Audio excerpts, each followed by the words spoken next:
વિદ્યાર્થી મિત્રો, ધોરણ 9 વિષય ગણિત પ્રકરણ 1 સંખ્યા પદ્ધતિ. એમાં મિત્રો આગળના વિડીયોની અંદર આપણે વાસ્તવિક સંખ્યાઓની ગાણિતિક પ્રક્રિયાઓ જોઈ ગયા હતા, જેમાં અસમય સંખ્યા છે એનો અસમય સંખ્યા સાથે સરવાળો, બાદબાકી, ગુણાકાર, ભાગાકાર જોઈ ગયા હતા. હવે ત્યારબાદ આગળનો ટોપિક છે ધન વાસ્તવિક સંખ્યાનું n મૂળ. મિત્રો n મૂળ એટલે શું? તો n તમને ખબર છે કે જ્યાં કોઈ પણ ચોક્કસ સંખ્યા છે એ ચોક્કસ સંખ્યાના બદલે આપણે n લઈએ છીએ, તો n મૂળનો મતલબ એ તમે 2 મૂકો તો એને વર્ગમૂળ કહેવાય, n ની બદલે આપણે 3 લઈએ તો ઘનમૂળ કહેવાય, 4 લઈએ તો ચતુર્થમૂળ, 5 લઈએ તો પંચમૂળ.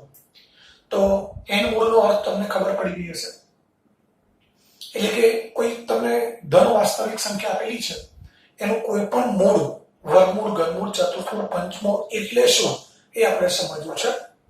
તો અહીંયા વ્યાખ્યા આપેલી છે કે એ કોઈ ધન વાસ્તવિક સંખ્યા હોય, અહીંયા એ છે ધન વાસ્તવિક સંખ્યા છે, n પ્રાકૃતિક સંખ્યા છે, તો એક અને માત્ર એક જ ધન વાસ્તવિક સંખ્યા x મળે, જેથી જો x ની n ઘાત બરાબર a હોય, x ની n ઘાત નું મૂલ્ય a હોય, તો આ જે x છે એ x ને a નું ધન n મૂળ કહે છે.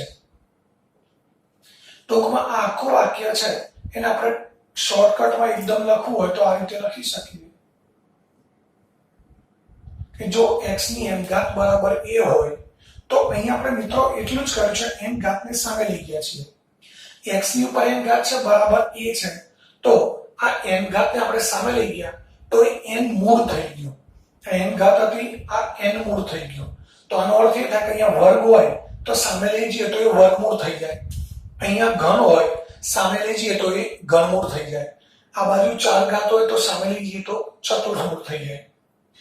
સંકેત આ જે મૂળ છે વર્ગમૂળ, આ જે ખાલી આપણે આ સંકેત કરીએ છીએ વર્ગમૂળ કહીએ છીએ.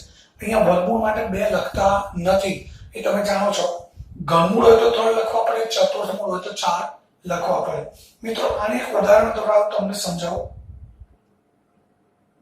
આપણે જાણીએ છીએ 2 નો ઘન બરાબર 8 થાય, 2 નો ઘન 8 છે એવું આપણે બધા જાણીએ છીએ. હવે આ ઘનને સામે લઈ જવો છે તો અહીંયા 2 વધશે, ઘન સામે જશે એટલે ઘનમૂળ થઈ જશે. તો 2 બરાબર 8 નું ઘનમૂળ, અને આપણે ઘનમૂળ 8મા ધોરણમાં ભણી ગયા છીએ, 8 નું ઘનમૂળ 2 થાય એવું આપણે જાણીએ છીએ.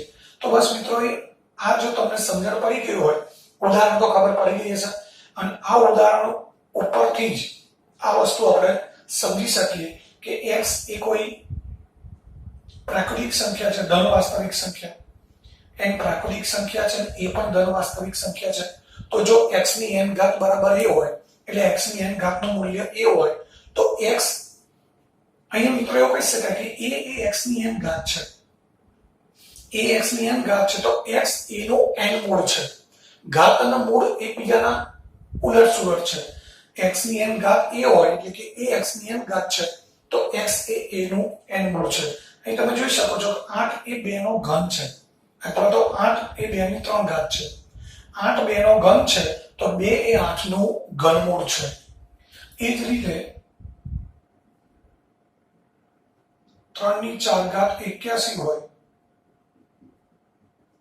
તો 4 ઘાત ને સામે લઈ જઈએ મિત્રો તો ચતુર્થમૂળ થઈ જાય. એટલે 81 એ 3 ની 4 ઘાત છે તો 3 એ 81 નો ચતુર્થમૂળ છે એમ કહેવાય. તો બસ આ સમજવાનું છે. તો આ જે છે 2 એ 8 નું ઘનમૂળ છે, અહીંયા 3 એ 81 નું ચતુર્થમૂળ છે. તો આ રીતે આ n મૂળની વ્યાખ્યા છે. હવે મિત્રો અહીંયા આ જે ઘનમૂળ, ચતુર્થમૂળ કે વર્ગમૂળ હોય એ માત્ર ધન, વર્ગમૂળ, ઘનમૂળ, ચતુર્થમૂળ દર્શાવે છે. આ ખાસ ધ્યાન રાખજો. એનું કારણ એ છે કે તમને ઉદાહરણ દ્વારા સમજાવું. આપણે 5 નો વર્ગ કરીએ તો પણ 25 મળે, તો 5 બરાબર 25 નું વર્ગમૂળ આવું લખી શકાય. 5 નો વર્ગ 25 છે તો 5 25 નું વર્ગમૂળ છે, એ રીતે -5 નો વર્ગ પણ 25 જ થાય છે, તો -5 બરાબર વર્ગમૂળ 25 આવું લખી શકાય નહીં. 5 નો વર્ગ 25 તો 5 25 નું વર્ગમૂળ છે, તો -5 નો વર્ગ 25 હોય તો -5 એ 25 નું વર્ગમૂળ છે જ કહેવાય. પરંતુ મિત્રો આ સંકેતમાં ના લખાય. -5 બરાબર વર્ગમૂળ 25 આ વર્ગમૂળનો સંકેત લખાય નહીં. એનું કારણ એ કે અહીંયા સ્પષ્ટ લખ્યું છે કે વર્ગમૂળ જે માત્ર જે તે સંખ્યાનું ધન વર્ગમૂળ દર્શાવે છે. એટલે કે 25 નું વર્ગમૂળ બરાબર તમે 5 લખો તો ચાલે, -5 ન લખાય, કારણ કે આ વર્ગમૂળનો સંકેત છે એ માત્ર ધન વર્ગમૂળ જ આપે છે, ઋણ વર્ગમૂળ આપતો નથી. એટલે 25 નું વર્ગમૂળ નો ડાઉટ -5 છે, 5 પણ છે, -5 પણ છે. પરંતુ જ્યારે વર્ગમૂળમાં 25 લખીએ સંકેતમાં, ત્યારે વર્ગમૂળ 25 બરાબર -5 લખાય નહીં. આ ખાસ યાદ રાખજો, આ ઓબ્જેક્ટિવમાં ઘણી વખત પૂછાતો હોય છે. હવે મિત્રો આવું લખી શકીએ ખરા કે 25 નું વર્ગમૂળ 5 અને -5 છે. આ વર્ગમૂળ આપણે શબ્દમાં લખ્યું છે, પરંતુ આવું ના લખી શકાય. વર્ગમૂળ 25 બરાબર 5 અથવા -5 આવું ના લખાય. આ ના લખી શકો તમે. એ હવે તમે સમજી ગયા છો કે કેમ ના લખી શકાય. કારણ કે વર્ગમૂળનો સંકેત છે એ માત્ર ધન વર્ગમૂળ દર્શાવવા માટે વપરાય છે. એટલે વર્ગમૂળ 25 બરાબર તમે 5 જ લખી શકો, -5 લખાય નહીં. એટલે આ આપણે ખાસ ધ્યાનમાં રાખીશું. હવે ત્યારબાદ આગળ જઈએ કે જો ABCD એ ધન વાસ્તવિક સંખ્યાઓ છે, ABCD 4 એ 4 એ ધન વાસ્તવિક સંખ્યાઓ છે, તો વર્ગમૂળ AB એટલે વર્ગમૂળ A ગુણ્યા વર્ગમૂળ B, એટલે કે ધારો કે વર્ગમૂળ 15 છે તો તમે વર્ગમૂળ 5 ગુણ્યા વર્ગમૂળ 3 લખી શકો. એનું ઊંધું પણ સાચું છે. વર્ગમૂળ A ગુણ્યા વર્ગમૂળ B એટલે વર્ગમૂળ AB થાય. એટલે કે એનો અર્થ એ થાય કે વર્ગમૂળ 5 ગુણ્યા વર્ગમૂળ 3 તો એ વર્ગમૂળ 15 થાય. પરંતુ આવું ન થાય. વર્ગમૂળ A પ્લસ B બરાબર વર્ગમૂળ A પ્લસ વર્ગમૂળ B આવું થાય નહીં. અને એનું ઉદાહરણ પણ તમને સમજાવ્યું, આગળ આવી ગયું કે વર્ગમૂળ 10 બરાબર વર્ગમૂળ 7 પ્લસ વર્ગમૂળ 3 ન થાય. બંને વર્ગમૂળમાં છે, બંને અસમની સંખ્યાઓ છે, તો વર્ગમૂળ 7 અને વર્ગમૂળ 3 એટલે કે બંનેનો સરવાળો કરીને વર્ગમૂળ 10 ક્યારેય થાય નહીં. એટલે આ ખાસ ધ્યાન રાખવાનું છે. ગુણાકાર છે તો બે અસમની સંખ્યાનો ગુણાકાર કરતા હોઈએ તો આપણે એ બંને સંખ્યાનો ગુણાકાર કરી વર્ગમૂળમાં લખી શકીએ, પરંતુ સરવાળો ન થાય. તો એ જ રીતે વર્ગમૂળ 7 પ્લસ વર્ગમૂળ 3 નોટ ઇક્વલ ટુ વર્ગમૂળ 10. એટલે 7 અને 3 બંને વર્ગમૂળમાં હોય તો એ બંનેનો સરવાળો વર્ગમૂળ 10 થાય નહીં. ત્યારબાદ ભાગાકારમાં છે તો જુઓ વર્ગમૂળમાં A છેદમાં B, તો A ને B ભાગાકારમાં છે તો એના બરાબર આપણે વર્ગમૂળ A છેદમાં વર્ગમૂળ B લખી શકીએ. ઉદાહરણ તરીકે વર્ગમૂળમાં 10 છેદમાં 3 એટલે વર્ગમૂળ 10 છેદમાં વર્ગમૂળ 3 લખાય. તો આ જ વસ્તુ બાદબાકીમાં ના લાગુ પડે. એટલે કે આપણે આવું લખીએ વર્ગમૂળ 10 માઇનસ 3 તો વર્ગમૂળ 7 આવું ના થાય. વર્ગમૂળ 10 માઇનસ 3 એટલે વર્ગમૂળ 7 સોરી વર્ગમૂળ 10 એટલે વર્ગમૂળ 12 માઇનસ વર્ગમૂળ 2 આવું થાય નહીં. વર્ગમૂળ 10 એટલે વર્ગમૂળ 12 અને વર્ગમૂળ 2 ની બાદબાકી વર્ગમૂળ 10 ન થાય. અથવા બીજા શબ્દોમાં એ પણ કહેવાય કે વર્ગમૂળ 5 માઇનસ વર્ગમૂળ 7 વર્ગમૂળ 15 માઇનસ વર્ગમૂળ 7 એટલે 15 અને 7 ની બાદબાકી કરીને 8 મૂકી દઈએ વર્ગમૂળમાં તો આ પણ ચાલે નહીં. એટલે તમે જોઈ શકો છો ગુણાકાર અને ભાગાકારમાં શક્ય છે, સરવાળા બાદબાકીમાં આપણે લખી શકીએ નહીં. હવે ત્યારબાદ આપણે જે હવેના જે મુદ્દા છે એ આપણે નિત્યસમ ભણી ગયા હતા 8મા ધોરણમાં અને 9મા પણ જોયા. એના એ જ છે root a plus root b is equal to into root a minus root b. આપણે સૂત્ર ભણી ગયા હતા a plus b into a minus b બરાબર a square minus b square. તો મિત્રો ત્રીજું પદ છે એ જ છે. અહીંયા બંને ઉપર વર્ગમૂળ લીધો છે, વર્ગમૂળ a પ્લસ વર્ગમૂળ b વર્ગમૂળ a માઇનસ વર્ગમૂળ b. તો આપણે એવું લખી શકીએ વર્ગમૂળ a નો સ્ક્વેર માઇનસ વર્ગમૂળ b no square.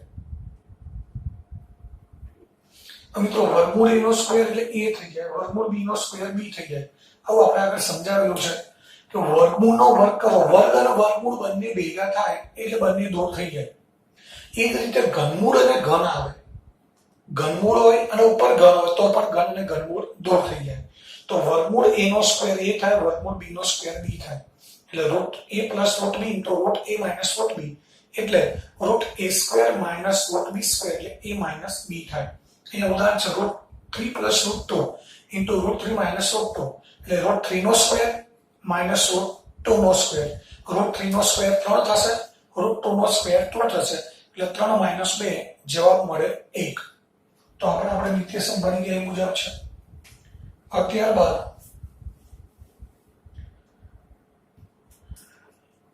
√a + √b * √c + √d.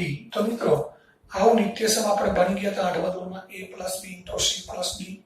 બરાબર. આના માટે આપણે a સાથે આ દ્વિપદીનો ગુણાકાર કરતા હતા અને ત્યારબાદ b સાથે ગુણાકાર કરતા હતા. તો ac + ad અને +bc + bd આ રીતે આપણે કરતા હતા. તો એ જ વસ્તુ છે, ખાલી અહીંયા a અને b ની ઉપર વર્ગમૂળ કરેલું છે, abcd ઉપર. તો અહીંયા આપણે બધા ઉપર વર્ગમૂળ કરી દઈએ. અહીંયા વર્ગમૂળ આવશે, અહીંયા પણ બધા ઉપર વર્ગમૂળ આવશે. એટલે આમાં કશું નવું છે નહીં. આપણે જે નિત્યસમ ભણ્યા હતા એ જ છે કે વર્ગમૂળ a નો ગુણાકાર આખા કૌંસની સાથે કરીએ, વર્ગમૂળ b નો ગુણાકાર અહીં તમે જોઈ શકજો, વર્ગમૂળ a + વર્ગમૂળ b ગુણ્યા વર્ગમૂળ c + વર્ગમૂળ d. તો પહેલું પદ છે વર્ગમૂળ a, એને આખા કૌંસ સાથે ગુણાકાર લીધો, ત્યારબાદ વર્ગમૂળ b એનો કૌંસ સાથે ગુણાકાર લીધો. પહેલો કૌંસ ખોલે તો વર્ગમૂળ a * વર્ગમૂળ c એટલે વર્ગમૂળ ac. આ નિયમ મુજબ વર્ગમૂળ a * વર્ગમૂળ d એટલે વર્ગમૂળ ad, વર્ગમૂળ b * વર્ગમૂળ c વર્ગમૂળ bc, વર્ગમૂળ b * વર્ગમૂળ d એટલે વર્ગમૂળ bd. તો આ પણ નિત્યસમ જ છે. અને ત્યારબાદ છેલ્લો જે છે √a ± √b નો હોલ સ્ક્વેર. તો મિત્રો આ પણ આપણે ભણી ગયા છીએ, a ± b નો whole square, a² ± 2ab + b². તો મિત્રો આ એક વસ્તુ છે. અહીંયા a ના બદલે વર્ગમૂળ a છે, અહીંયા વર્ગમૂળ b છે. અહીં a હોય તો આપણે a² કરીએ છીએ, અહીંયા વર્ગમૂળ a છે તો વર્ગમૂળ a નો સ્ક્વેર થશે. આનું પણ વિસ્તરણ આ રીતે થાય. તો વર્ગમૂળ a નો સ્ક્વેર ± આપણે જે પદ મૂકીએ છીએ 2 ગુણ્યા પ્રથમ પદ વર્ગમૂળ a વર્ગમૂળ b અને પ્લસ વર્ગમૂળ b નો સ્ક્વેર. તો વર્ગમૂળ a નો સ્ક્વેર થશે, a વર્ગ અને વર્ગમૂળ દૂર થઈ જાય. 2√a√b એટલે 2√ab અને વર્ગમૂળ b નો સ્ક્વેર થશે b. તો આ પણ વિસ્તરણ સૂત્ર છે દ્વિપદીના વર્ગનું. આ જે દ્વિપદીનો વર્ગ છે a + b નો હોલ સ્ક્વેર, એ વિસ્તરણ સૂત્ર મુજબ જ આપણે આજે કરવાનું છે. એટલે મિત્રો આપણે જે આ 1 2 3 આ જે 3 સૂત્રો જોઈ ગયા એ મુદ્દા સમજ્યા, એ આપણે જે વિસ્તરણના સૂત્રો ભણી ગયા એ વિસ્તરણ સૂત્ર મુજબ જ છે, નવું કશું છે નહીં. હવે ત્યારબાદ એના પછીનો ટોપિક છે સમીકરણ.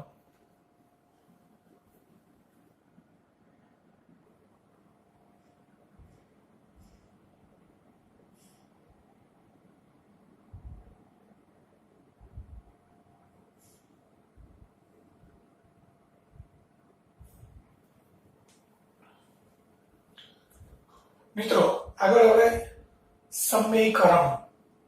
સમીકરણનો અર્થ થાય સમય બનાવવો. તો કોઈ અસમય સંખ્યા આપેલી છે, એને શક્ય હોય તો યોગ્ય અસમય સંખ્યા વડે ગુણીને ગુણનફળ સમય મેળવવાની ક્રિયા. આપણે જોઈ ગયા હતા કે બે અસમય સંખ્યાઓનો ગુણાકાર છે એ સમય પણ મળે, અસમય પણ મળે. પરંતુ આપણને કોઈ અસમય સંખ્યા આપેલી છે, એને યોગ્ય અસમય સંખ્યા વડે ગુણવાના છે અને ગુણનફળ સમય મેળવવાનું છે. એટલે કે એક અસમય સંખ્યા આપેલી છે, એને યોગ્ય અસમય સંખ્યા વડે ગુણી અને જે ગુણનફળ એટલે કે ગુણાકારનો જે જવાબ મળે એ સમય મેળવવો છે. તો એવી ક્રિયાને સમીકરણ કહે છે. અને આપેલી જે અસમય સંખ્યા હોય એને સમયકરણ માટેની સંખ્યા કહેવાય, કારણ કે એ સંખ્યા અસમય છે અને એનું આપણે અસમયમાંથી સમયમાં રૂપાંતર કરવું છે, અસમયમાંથી સમયમાં ફેરવવું છે, એટલે એને સમયકરણ માટેની સંખ્યા કહેવાય. અને એના માટે એ જે સંખ્યા આપેલી છે એને જે બીજી અસમય સંખ્યા વડે ગુણવામાં આવે કે જેના વડે ગુણવાથી આપેલી અસમય સંખ્યા છે સમય બની જાય તો એને કહેવાય સમયકારક અવયવ. એ તમે ઉદાહરણ જોશો એટલે ખ્યાલ આવી જશે. ઉદાહરણ એક છે કે √5 અસમય સંખ્યા છે, વર્ગમૂળ 5 અસમય છે, આપણે જોઈ ગયા. તો વર્ગમૂળ 5 ને મૂક્યા છે, આપણે વર્ગમૂળ 5 નો વર્ગમૂળ 5 વડે ગુણીએ તો વર્ગમૂળ 5 ગુણ્યા વર્ગમૂળ 5 એટલે વર્ગમૂળ 5 નો સ્ક્વેર થાય. સ્ક્વેર નો વર્ગમૂળ બંને ભેગા થાય એટલે બંને દૂર થઈ જશે. કેમ દૂર થાય એ પણ આપણે પછી જોઈશું, પણ અત્યારે યાદ રાખીશું કે વર્ગમૂળનો વર્ગ એટલે વર્ગ વર્ગમૂળ બંને દૂર થઈ જાય એટલે 5 મળે આપણને. તો 5 એ સમય સંખ્યા બની ગઈ. તો મિત્રો આ સંખ્યા આપણને આપેલી છે જેને સમયકરણ માટેની સંખ્યા કહેવાય, કારણ કે આ અસમય સંખ્યા છે અને એનું આપણે સમયમાં રૂપાંતર કરવું છે. તો આપણને આ જે સંખ્યા આપેલી છે એ સમયકરણ માટેની સંખ્યા છે અને એને આપણે જે અસમય સંખ્યા વડે ગુણ્યા છે √5 વડે તો એને સમયકારક અવયવ કહેવાય, કારણ કે એ આ અસમયનું સમયમાં રૂપાંતર કરે છે. એટલે આને કહીશું આપણે સમયકારક અવયવ. એટલે જે અસમય સંખ્યા આપેલી છે જેને આપણે સમયમાં ફેરવવી છે એને સમયકરણ માટેની સંખ્યા કહીશું અને આપેલી સંખ્યાને જે અસમય સંખ્યા વડે ગુણવામાં આવે છે એને કહેવાય સમયકારક અવયવ. તો મિત્રો આપણને આ એક અસમય સંખ્યા આપેલી છે √5, એનો સમયકારક અવયવ મળ્યો આપણને આ √5. પરંતુ મિત્રો એક અસમય સંખ્યાના સમયકારક અવયવ અસંખ્ય હોઈ શકે, એક નહીં અસંખ્ય. હું તમને અહીંયા બીજા ઉદાહરણ દ્વારા સમજાવું છું. આ પહેલું ઉદાહરણ આપણે લીધું. હવે √5 છે એને આપણે 1/√5 વડે ગુણાકાર કરીએ તો √5 કેન્સલ થઈ જાય તો 1 મળે, તો આપણને એનો સમયકારક અવયવ થઈ ગયો. √5 ગુણ્યા 2√5 લઈએ તો પણ 2 ગુણ્યા √5 નો સ્ક્વેર, 2 ગુણ્યા 5 એટલે 10 થઈ જાય. ચોથો લઈએ √5 ગુણ્યા 3√5. અહીં આપણે ડાયરેક્ટ સમજી જઈશું. √5 ગુણ્યા √5 એટલે 5 જ થશે અને 5 × 15 તો આ 15 થયા. તો અહીંયા વર્ગમૂળ 5 એટલે 2√5 3√5 4√5 5√5 6√5 7√5 આવી અસંખ્ય સંખ્યાઓ મળે કે જેને આપણે √5 વડે ગુણી અને આપણને ગુણાકાર સમય મળે. તો બધી જ સંખ્યાઓ છે √5 2√5 3√5 4√5 અસંખ્ય. એ ઉપરાંત 1/√5 2/√5 3/√5 આ બધા જ એના સમયકારક અવયવ છે. એટલે એનો અર્થ એ થયો કે આપેલી એક અસમય સંખ્યા હોય તો એના સમયકારક અવયવ મિત્રો અસંખ્ય હોય. તો આ રીતે આપણે કહી શકીએ કે અસમય સંખ્યા છે એને સમયકારક અવયવ અસંખ્ય હોય. એ જ રીતે આપણે પણ કહી શકીએ કે √a + b √a + √b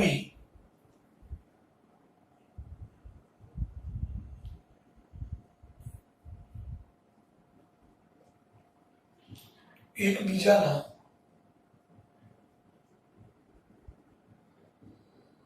સમયકારક અવયવ છે. એનું કારણ છે મિત્રો આપણે આગળ જોઈ ગયા કે √a + √b ગુણ્યા √a - √b એ બંનેનો ગુણાકાર કરીએ આપણે √a + √b √a - √b તો જવાબ મળે છે a - b. એ સમય છે તો √a + b એનો સમયકારક અવયવ √a - √b, √a - √b નો સમયકારક અવયવ √a + √b. એ જ રીતે અહીંયા √5 નો સમયકારક અવયવ √5 છે તો આ √5 નો સમયકારક અવયવ √5 કહેવાય. તો √5 નો સમયકારક અવયવ પણ √5 કહેવાય, 3√5 નો સમયકારક અવયવ પણ √5 કહેવાય. એટલે આ બંને એકબીજાના સમયકારક અવયવ છે. તો આ રીતે સમયકારક અવયવનો અર્થ એ થાય. મિત્રો ખાસ આ સમયકરણ કરવાના દાખલા પૂછાતા જ હોય છે પરીક્ષામાં 2 કે 3 ગુણના. આપેલ અસમય સંખ્યા છે એના છેદનું સમયકરણ કરો. એટલે છેદમાં જે અસમય સંખ્યા આપણને આપેલી હોય તો એને આપણે સમયમાં રૂપાંતર કરવાનું હોય છે. તો એવા દાખલા ખાસ પૂછાતા હોય છે. એટલે આપણે ખાસ સમજીશું કે આવી રીતે અસમય સંખ્યા આપેલી હોય તો એના અસંખ્ય સમયકારક અવયવ હોય. હવે અહીં તમે જોઈ શકો છો કે p પ્લસ છે તો સમયકારક અવયવમાં આપણે વચ્ચે માઇનસ કરીએ છીએ. માઇનસ હોય તો પ્લસ થઈ જાય. આ રીતે આપણને અસમય સંખ્યા બે સંખ્યાઓના સરવાળા સ્વરૂપે આપેલી હોય તો અહીંયા વચ્ચે પ્લસ છે તો એના સમયકારક અવયવમાં માઇનસ મૂકી દેવાના. માઇનસ હોય તો સમયકારક અવયવ લઈ એમાં પ્લસ કરી દેવાના. તો આ રીતે આપણને કોઈ પણ અસમય સંખ્યા આપી હોય તેનો સમયકારક અવયવ છે એ આપણે લખી શકીએ. તો હવે આ થઈ સમયકારક અવયવની વાત. ત્યારબાદ પછીના વિડીયોમાં જોઈશું સ્વાધ્યાય 1.5.